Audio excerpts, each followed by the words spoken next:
Bueno, amigos y hermanos, aquí estamos de nuevo en una transmisión en vivo y se fuera de la condición un momento. Decía que estábamos en una serie sobre los primeros capítulos de Génesis y ahora hemos llegado al capítulo 3 del Génesis y aquí hay un cambio radical en la historia. Y esto es muy importante porque es la base que nos explica todas las situaciones, todo lo que hemos vivido, todas las condiciones en las que estamos, en toda la historia del mundo en la que estamos hoy, el sufrimiento, el dolor, las desgracias, las cosas que andan mal. Habíamos dicho que Dios estaba contento, estaba satisfecho porque todo lo que había hecho era bueno. E incluso después, cuando crea al hombre, dice que era bueno en gran manera. Y dejamos establecido que la acción de Dios es buena y que Dios lo que hace es bueno, porque Dios es bueno por naturaleza. Y entonces viene la pregunta de por qué si Dios es bueno y lo que hace es bueno, y Él dice que lo que había hecho era bueno en gran manera, ¿por qué el mundo que nosotros vemos a nuestro alrededor no es bueno? Porque la historia desde los mismos orígenes está llena de dolor, de aflicción, de asesinatos, de destrucción, de catástrofes de todo tipo. Y constantemente vemos dolor y sufrimiento por todas partes. Aquí al llegar al capítulo 3 es que podemos entender lo que ha sucedido. Ahora, yo a veces hago algunas ilustraciones para comparar, dar la idea de lo que, de cuál es el mensaje aquí. Y a veces se ha puesto de ejemplo, vamos a suponer que alguien viene a este país, Estados Unidos, vino de un país latinoamericano y viene sin ninguna ayuda aquí, sin ningún documento, viene sin tener a nadie y llega a este país creyendo, muchas personas vienen creyendo que este país aquí es el paraíso, pero no lo es, es parte de este mundo. Esa persona llega aquí, se ve botado en la calle, se ve sin ningún recurso, se ve sin ninguna amistad a quien acudir, no tiene nada. De pronto se encuentra a una persona que se compadece de él y resulta ser que ese es un hombre que tiene mucho dinero, que tiene buena posición, que tiene toda su vida organizada, y realmente ese hombre se compadece, lo recoge en su casa.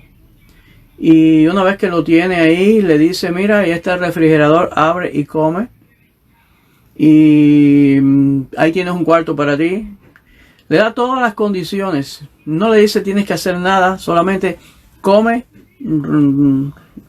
repon tu salud. Y después le dice, bueno, para que hagas algo y de alguna manera pues no te sientas inútil, te voy a dar unas tareas, limpia el jardín, atiende la casa y demás, y le da una serie de tareas para hacer. Ahora, ¿qué sucede si al pasar un tiempo ese hombre descubre que este individuo que él recogió y que puso en su casa, este individuo lo encuentra que está tramando con alguien de la calle, y ese alguien de la calle es un delincuente, es una persona mala, y está haciendo un pacto para traicionar al dueño de la casa, para de alguna manera robarle al dueño de la casa, para de alguna manera apoderarse de lo que de la casa y de todo lo que el dueño tiene. Y el dueño descubre esto. ¿Qué actitud tomaría el dueño? ¿Qué haría? ¿Qué es lo justo que haga? Creo que la respuesta es obvia. Inmediatamente va a hacer, lo menos que puede hacer es botarlo. Lo menos. Pero lo más posible es que lo lleve a las autoridades y lo acuse y haya un juicio. Ahora vamos al drama. Y habíamos visto del Génesis, y habíamos visto que Dios pone al hombre en el huerto con todas las condiciones. El hombre es creado por Dios después que Dios había creado todo y todo estaba ya listo y ahí estaba la comida garantizada, no tenía que trabajar para comer. Dios le dice que cuide el huerto, pero no era para comer. La comida estaba garantizada. Era para que se realizara y para que descubriera y adorara a su Creador a través de las cosas que estaban allí. Le dio una tarea para que se sintiera realizado en lo que hacía. Y le dio la autoridad, le dio plena autoridad para que gobernara su huerto. La Biblia aclara que el huerto es el huerto de Dios. Entonces la tierra y su plenitud es de Dios. Los cielos son de Dios. Toda la creación es el que la hizo. Él se proclama dueño absoluto de lo que ha hecho. Y Él pone al hombre en su huerto, en su tierra, a trabajar y a recibir bendición y a cuidar el huerto de Dios. Pero el hombre paga con una actitud terrible. Aquí al llegar al capítulo 3 dice: la serpiente era más astuta que todos los animales del campo que Dios el Señor había hecho. Así que le preguntó a la mujer. Y aparece un personaje aquí un poco extraño, ¿no? La serpiente. Hasta este momento no se había mencionado. Bueno, yo no voy a enfatizar mucho este tema, pero solamente voy a decir que en el resto de las escrituras se aclara que la serpiente, detrás de la serpiente, o la serpiente era un símbolo. Recordemos que esto es, este relato es un mito, es un relato hecho real, no es falso, es real, pero es un relato que tiene el propósito de enseñar, tiene un mensaje que nos da las bases de cómo vivir. Y una de esas bases es que hay un malvado, un ser opositor, que es la serpiente, al cual se le llama diablo y Satanás más adelante en las escrituras. Bueno, esta serpiente que aparece aquí dice que era más astuta, es decir, pone al ser demoníaco como alguien muy astuto para la maldad, para planificar. Y ahora está Eva allí y dice que le preguntó a la mujer: ¿es verdad que Dios les dijo que no comieran de ningún árbol del jardín? Aquí está este ser malvado y sabemos entonces que no se trata de un cuentecito, de una fábula, donde como las fábulas donde los animalitos hablan y el osito dijo. No. La Biblia nos deja entender y nos deja claro que este animal que aparece aquí en forma de serpiente, había una posesión demoníaca, había un demonio actuando, había un ser espiritual. Y no voy a hablar de dónde salieron los seres espirituales ahora, pero lo que nos interesa para este momento es que hay un ser espiritual malvado, diablo y Satanás se le llama después, y viene de manera astuta a retar a Eva, y la reta con un tema muy importante, que es el tema de la fe. Él viene a poner desconfianza en Eva de lo que Dios había dicho. Él le dice algo que parece ser una verdad, pero que no es una verdad. Una de las características del diablo y de todas las doctrinas demoníacas, de origen demoníaco, es que contienen una porción de verdad y luego está mezclada con mentira. Y cuando tú ligas una verdad con mentira, ya no es verdad, es mentira todo. Por eso él es padre de mentira. Convierte la verdad en mentira, mezclarla. Y él le dice de forma irónica, le dice de una forma astuta, como dice la escritura: así que Dios les prohibió a ustedes comer de todo árbol del huerto. Él está diciendo: Dios es un malvado. ¿Cómo Dios va a hacer eso? Es lo que está detrás de sus palabras. Dios es malo. Ha llenado, los ha puesto aquí, a vivir aquí, y todo está lleno de de frutas y no les deja comer las frutas. El diablo sabía que Dios no había dicho eso y que Eva lo sabía también. Y la mujer le responde: podemos comer del fruto de todos los árboles, pero en cuanto al fruto del árbol que está en medio del huerto del jardín, en medio del jardín, Dios nos ha dicho: no coman de ese árbol ni lo toquen, de lo contrario morirán. Ahora, Eva estaba clara de que Dios no había prohibido comer todos los árboles y Satanás lo sabía también. Pero lo que él está poniendo es una intriga y tratando de confundir. Y de hecho ya él ha tendido un lazo, ya está haciendo que la mujer le responda. Era muy posible que ella, al ver un ser extraño que habla de una forma extraña, le rechace y no hable con él. Pero él tiene un lazo para que hable. No sé si han visto, pero lo mismo los negociantes, los que venden productos o muchos, los psicólogos, muchos tipos de personas hay que te tiran esas, a veces preguntas capciosas o preguntas que en realidad son lazos para hacerte hablar. Yo recuerdo una famosa historia de allá de uno que se había robado una puerca y allá en el pueblo donde vivíamos, y entonces el policía vino donde él estaba y le dijo: vengo a detenerte porque tú te robaste las 2 puercas. Y el hombre dijo: no, yo me robé una sola. Y ahí mismo lo atrapó.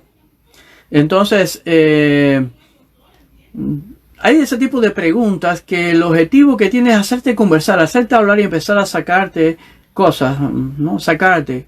Y ahí cuando tú hablas y empiezas entonces a ver por dónde te puedo enlazar. Y eso es lo que el diablo estaba haciendo aquí.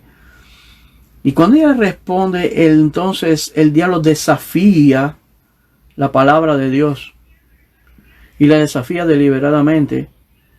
Y ya va de frente atacando con su ataque. Y dice: no es cierto, no van a morir. Dios sabe muy bien que cuando coman de ese árbol se les abrirán los ojos y llegarán a ser como Dios, conocedores del bien y del mal. ¿Saben una cosa? La Biblia nos enseña que nosotros no debemos hablar con los demonios.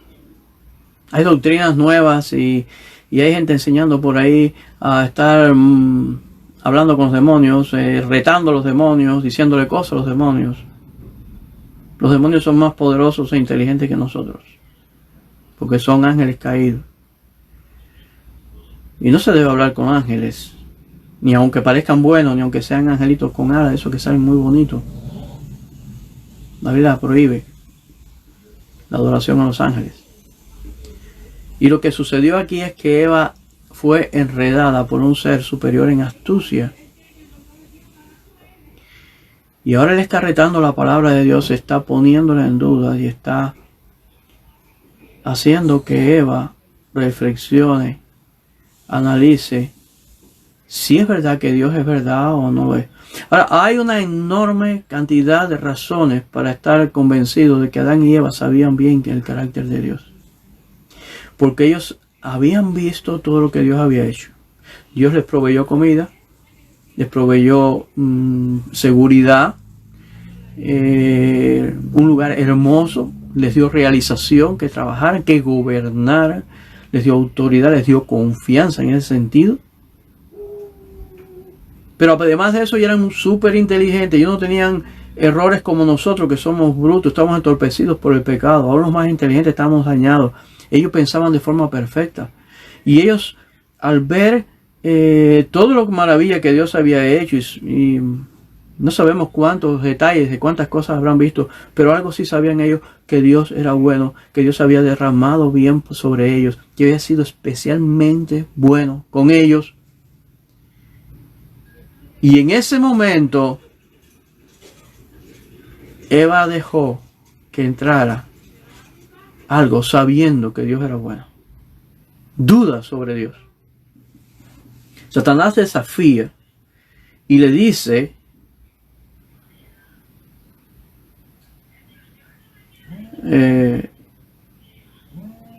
Dice,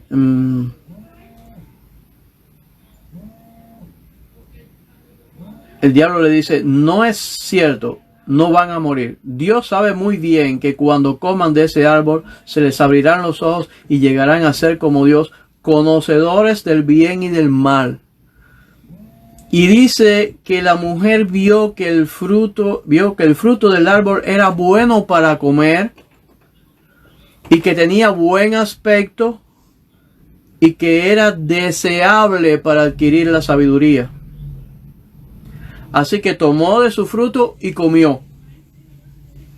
Luego le dio a su esposo y también él comió. Ahora vemos un proceso interesante. Eva, cuando el diablo le dice, Dios es un mentiroso, Dios es un malvado, Dios tiene malas intenciones con ustedes, Dios tiene envidia, tiene miedo de que ustedes sean igual que él, todas esas serie de cosas era para que ella lo hubiera repelido, para que ella hubiera rechazado, hubiera vuelto la espalda rápido, se hubiera ido de ahí. Pero dice que se puso a contemplar el árbol. La idea de que lo que está diciendo, dice la mujer vio que el fruto del árbol era bueno, es como que ellos ni siquiera se habían fijado en el fruto. Ni siquiera lo habían mirado, estaban tan satisfechos, tan saciados, había tantas frutas que eso no significaba nada. La serpiente hace que Eva se fije, pero Eva está mirando otra cosa ya, y ahí está la codicia. Eva está mirando que el fruto era bueno, no era malo de comer y sobre todo se podía alcanzar la sabiduría con el fruto.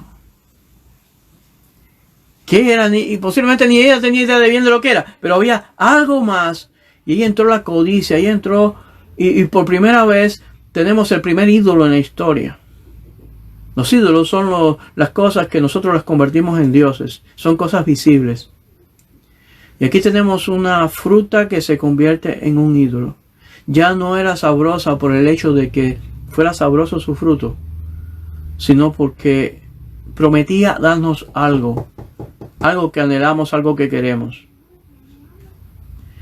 Y aquí está Eva delante de la fruta, mirando la fruta, codiciando la fruta, dejó que todo un mecanismo dentro de ella se activara y le da al esposo. Lo que dice el texto es que Adán estaba mirando lo que estaba pasando y Adán, como hombre, como protector de su esposa, tenía que haber saltado rápido, haberle quitado la fruta, haber quitado la conversación, haber prohibido que eso se hiciera, y él consintió posiblemente en una posición bastante mala a ver qué pasaba con Eva. Es como que había algo bueno que pueda tener, algo más que pueda tener, algo que quiero más de lo que tengo, y Eva está exponiéndose y él la expone. Y él se queda como mirando a ver qué ella hace, y cuando ella come se queda pensando, y comió, ¿y ahora qué pasará? Bueno, si se muere con la fruta, como Dios dijo, bueno, se murió ella. Y ya fue ella la que lo hizo, yo no. Y él se libró.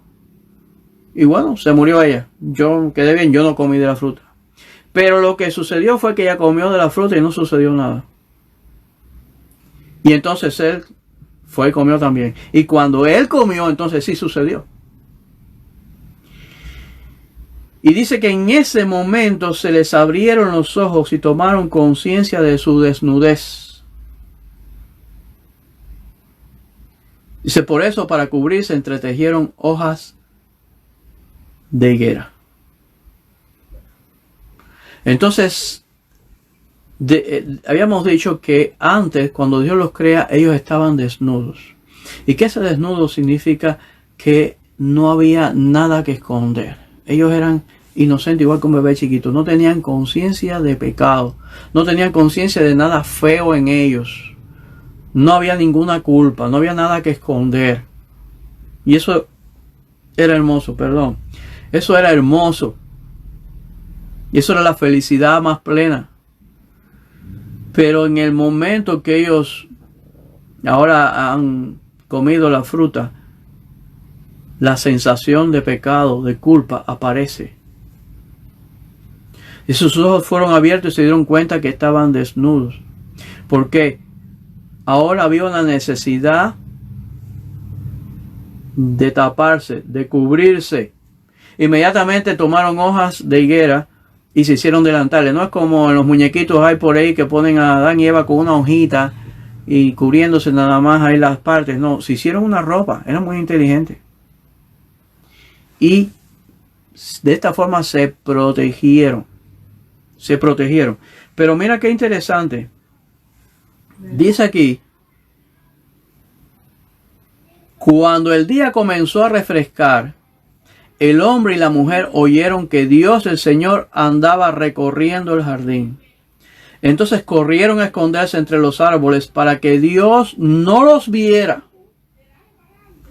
Se habían cubierto, pero cuando Dios aparece en escena, anda por ahí, ellos salen a esconderse. Se esconden.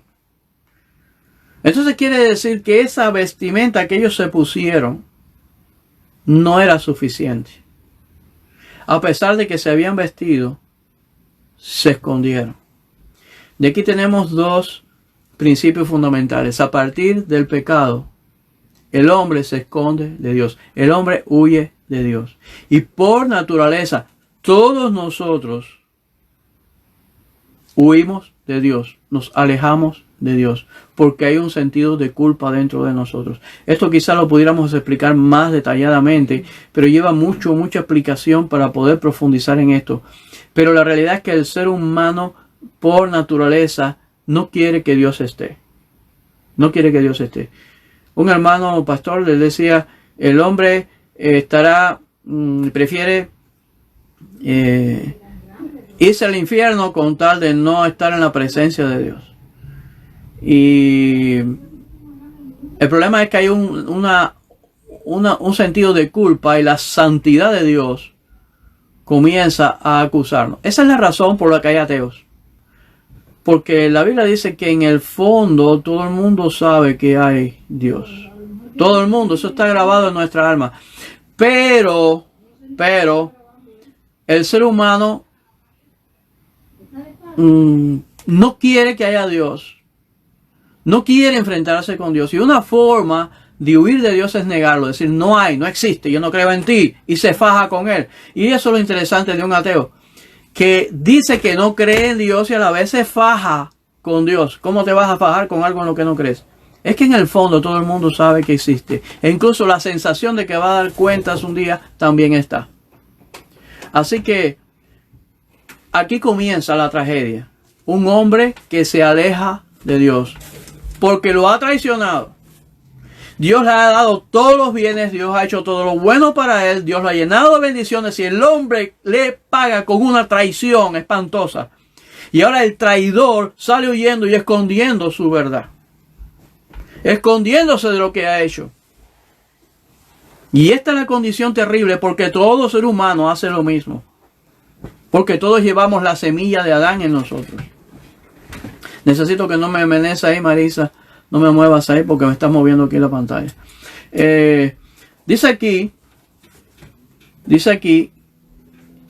que Dios viene, dice el Señor Dios llamó al hombre y le dijo, ¿dónde estás? Y el hombre contestó, escuché que andabas por el jardín y tuve miedo porque estoy desnudo, por eso me escondí. ¿Y quién te ha dicho que estás desnudo? Le preguntó Dios. ¿Acaso has comido del fruto del árbol que yo te prohibí comer? Él respondió, la mujer que me diste por compañera me dio de ese fruto y yo comí.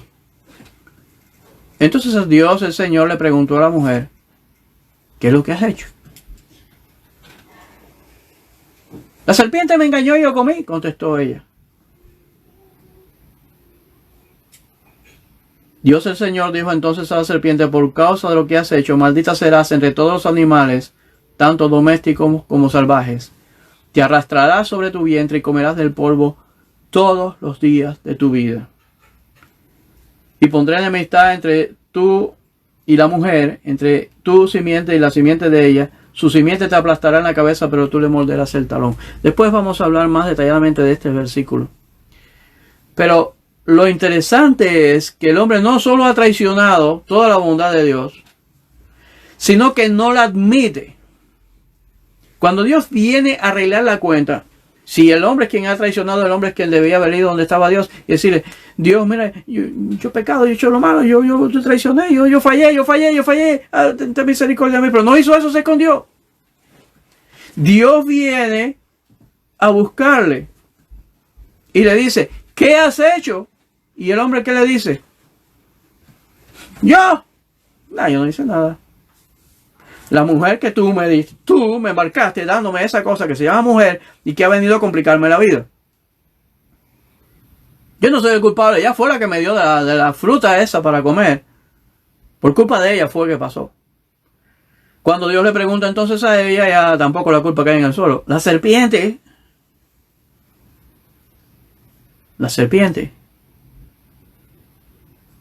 No es una actitud común en nosotros que la culpa nunca cae en el suelo, siempre la coge otro. Yo nunca tengo la culpa.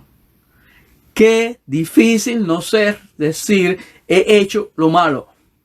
Qué difícil nos es decir: he pecado. A veces oramos en nuestras oraciones y perdona nuestros pecados, y eso no es lo que Dios quiere. Dios quiere que tú le digas el nombre del pecado, pecado por pecado. Yo hice esto y está mal. Pero el hombre no hace eso, no hacemos eso, nos es muy difícil. Dios tiene que trabajar muy duro con nosotros para que reconozcamos: hice esto y está mal, es pecado y soy responsable. Una de los giros que se le está dando en la actualidad al tema del pecado es errores, llamarle errores. Es los errores que cometemos. Es que, bueno, todo el mundo comete errores. El hombre comete errores. No, porque Señor, nuestros errores no son errores, son rebeldías. Voluntarias y conscientes. A veces inconscientes. Pecamos de manera inconsciente. Pero es rebeldía. Y muchos pecados no son inconscientes, son reales, realmente conscientes. En el evangelio que se está predicando hoy, hay muy poco de llamado arrepentimiento. Se le habla a la gente: Dios tiene un plan maravilloso para ti, va a hacer grandes cosas contigo, pero no se le dice: tú eres un pecador, tú has violado la ley de Dios y tú tienes que arrepentirte, reconocer tu maldad, tu pecado, todo lo que has hecho, tu traición a Dios. Y entonces acudir a Cristo para que te salve. Después vamos a entrar más en el tema de cómo es que Cristo salva, por qué Cristo viene a este mundo. Pero lo cierto es que el ser humano traicionó a Dios, y cuando Adán traicionó a Dios y Eva, toda la humanidad siguió el mismo camino. Todos los que nacemos en esta tierra vivimos de espalda a Dios. Hacemos lo que está mal a los ojos de Dios. Violamos todos sus mandamientos. A veces habla de los 10 mandamientos y que no, yo cumplo los 10 mandamientos. No, que todos violamos los 10 mandamientos, los 10. Todos somos transgresores de la ley de Dios. Y esa es la verdad principal para poder entender qué fue lo que Cristo vino a hacer a este mundo. Mientras no entendamos nuestra condición de alta pecaminosidad, de alta traición a Dios, nos puso para cuidar este huerto. Bueno, ya no es un huerto porque Dios nos sacó del huerto, pero aún somos responsables de cuidar el planeta, de cuidar su creación y de adorarle a Él con ese cuidado. No solamente es cuidar el planeta, hay mucha gente cuidando ya el planeta, a los animales, por muchas razones, pero no adorando a Dios con eso. El objetivo de cuidar la creación es adorar al que la hizo. Es valorar lo que Él hizo. Si yo cuido los animales, cuido las plantas, y yo valoro todo eso, y no es porque estoy valorando a aquel que lo hizo, de nada sirve. Es pecado. La razón para valorar la creación, para cuidarla, para hacerla más hermosa, para amar a los demás, es un reconocimiento de la bondad del que ha creado todo esto. Ahora bien, ya entonces estamos en el paso fundamental de este relato de Génesis. Dios, bueno, bondadoso, derramó su bondad, la enseñó a sus criaturas, los seres humanos, y sus seres humanos pagaron traicionando, haciendo complot con el diablo, con el enemigo. Hoy todos nosotros somos culpables, de una forma o de otra hemos quebrantado la ley de Dios. Y Dios dijo, morirás. Y la prueba de que hemos quebrantado es que todos morimos. Todos, sin faltar uno. Si usted sigue leyendo Génesis, va a encontrar, fulano murió. Y fulano vivió tantos años y murió. Vivió más cuantos y murió. Tuvo hijos y murió. Hizo esto y murió. Y murió, y murió, y murió. Todos. Esa es la muestra de que hemos pecado. Porque Dios no es injusto. Si no hubiéramos pecado, no moríamos. Ahora bien, Jesucristo vino para dar solución al problema por una razón. Porque no hay manera de solucionarlo para nosotros. Hemos pecado y eso no tiene arreglo de parte nuestra. No podemos hacer nada. Lo que siempre el hombre piensa, cree y enseña en las herejías es que hay una manera de arreglar mi pecado. Una manera de hacer un pacto con Dios, un trato con Dios para que Dios me perdone. No lo hay. La paga del pecado es muerte. La Biblia dice, por cuanto todos pecaron y están destituidos de la gloria de Dios. Todos pecaron y están destituidos de la gloria de Dios. No hay solución de parte nuestra. Dios tuvo que poner la solución. Y esa solución se llama Jesucristo. En otro comentario, en otro tiempo que vamos a compartir, vamos a hablar de cómo Dios trajo solución al problema del hombre. Ahí mismo en Génesis, ahí mismo está la respuesta. Bueno, saludos por esta vez y muchas bendiciones les deseamos a todos. Y animo a los hermanos del grupo a que cooperen, pongan sus ideas, sus dudas, algo que quieran saber, que quieran aportar.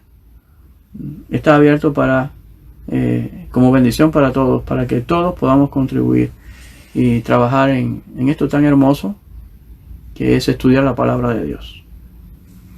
Amén y bendiciones.